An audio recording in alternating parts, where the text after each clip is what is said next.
قسمت دوم، تصویر دیگر. از اون شب دیگه به خوابم اعتماد ندارم. دیگه فرق کابوس با واقعیت رو نمیفهمم.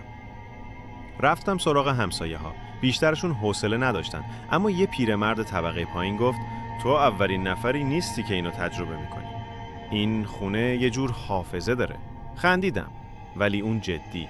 گفت یه پسر جوون 2 سال پیش همین جا بود. مدام میگفت یه نفر از توی آینه صداش میزنه، تا اینکه یه شب غیبش زد.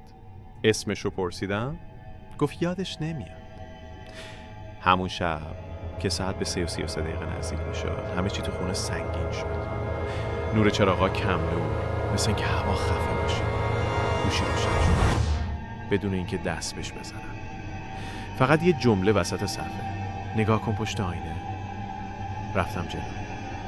آینه تار بود، بخار گرفته. با آستین پاکش کردم. یه لحظه نفسم بند اومد، چون تصویرم اونجا نبود. یه نسخه دیگه از من توی آینه وایساده بود. همون قد، همون لباس، ولی چشماش خالی، سیاه. تو اینجا مردی؟ عقب رفتم. نفس میزدم.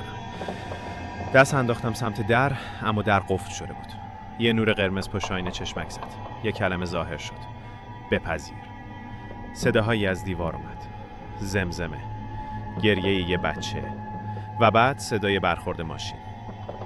ناگهان یادم افتاد من 2 سال پیش تصادف کردم و آخرین چیزی که دیدم قبل اینکه بیهوش بشم یه آینه شکسته بود، درست مثل این.